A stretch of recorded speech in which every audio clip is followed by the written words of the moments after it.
Assalamualaikum warahmatullahi wabarakatuh. Let me introduce myself. My name is Putri, NPM 21412022, AKT kelas 21A.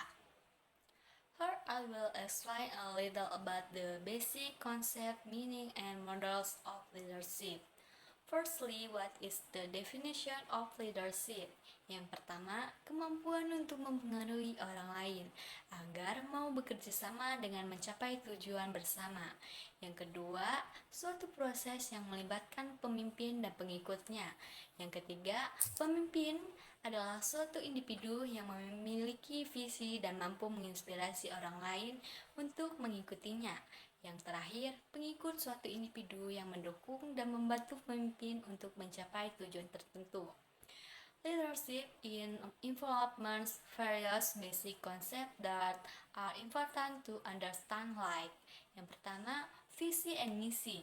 Seorang pemimpin perlu memiliki visi yang jelas tentang tujuan jangka panjang dan tujuan jangka pendek yang ingin mereka capai, serta misi yang mengarahkan langkah-langkah menuju visi tersebut.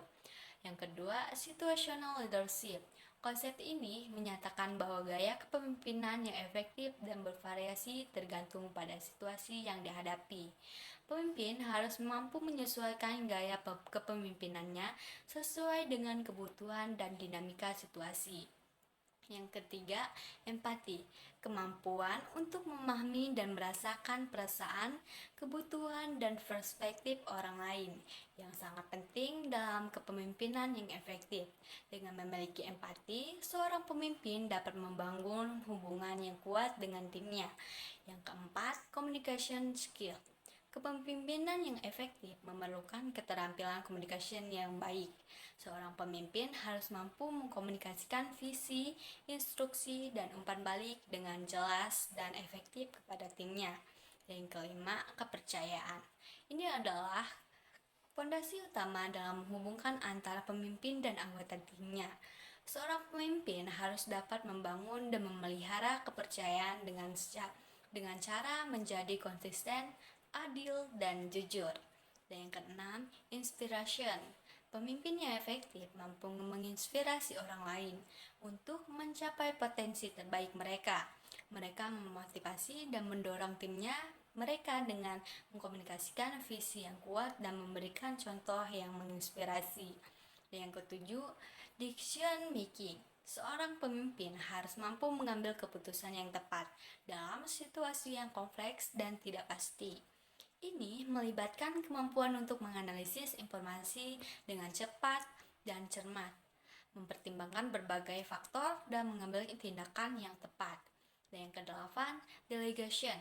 Pemimpin yang efektif tahu kapan harus delegasi tugas kepada anggota timnya. Ini tidak hanya membantu membebaskan waktu dan energi pemimpin untuk fokus pada hal-hal strategis, tetapi juga memberikan kesempatan kepada anggota tim untuk berkembang. Dan yang terakhir, leadership development. Seorang pemimpin harus berperan sebagai mentor dan pemimpin bagi anggota timnya. Ini melibatkan memberikan umpan balik konstruktif, mengidentifikasikan potensi dan anggota timnya, dan memberikan kesempatan untuk pengembangan dan pertumbuhan. Understanding and applying this is basic, effective in leading and managing his team. The meaning of leadership varies greatly depending on the context. In general, leadership refers to a person's ability to influence, guide, and direct others toward a desired goal. This can occur in a variety of contexts, from business and political environment to social groups and families. There are several leadership models that have been developed by management experts and practitioners. Yang pertama, authoritarian leadership. Model ini melibatkan pemimpin yang mengambil keputusan sendiri, tanpa melibatkan kontribusi atau masukan dari orang lain. Mereka memberikan kontribusi yang jelas dan mengharapkan ketaatan dan bawahannya. Yang kedua, demokrasi. Leadership dalam model ini, pemimpin mengambil keputusan setelah mendengarkan masukan dari tim atau bawahannya. Mereka mendorong partisipasi dan kolaborasi dalam proses pengambilan keputusan. Yang ketiga, transitional leadership. Ini melibatkan pemimpin yang memberikan imbalan kepada bawahan mereka sebagai imbalan atas pencapaian tujuan atau kinerja yang baik. Mereka menggunakan sistem insentif dan hukuman yang memotivasi anggota timnya. Yang keempat, transformational leadership. Pemimpin transformational ini menginspirasi dan memotivasi bawahan mereka untuk mencapai tujuan yang lebih tinggi. Mereka fokus pada membangun hubungan yang kuat, mengembangkan visi bersama, dan mendorong pertumbuhan pribadi dan profesional. Yang kelima, situational leadership. Model ini menekankan bahwa gaya kepemimpinan yang efektif bergantung pada situasi tertentu. Pemimpin harus mampu menyesuaikan gaya kepemimpinan mereka sesuai dengan kebutuhan dan tantangan yang dihadapi oleh tim atau organisasi.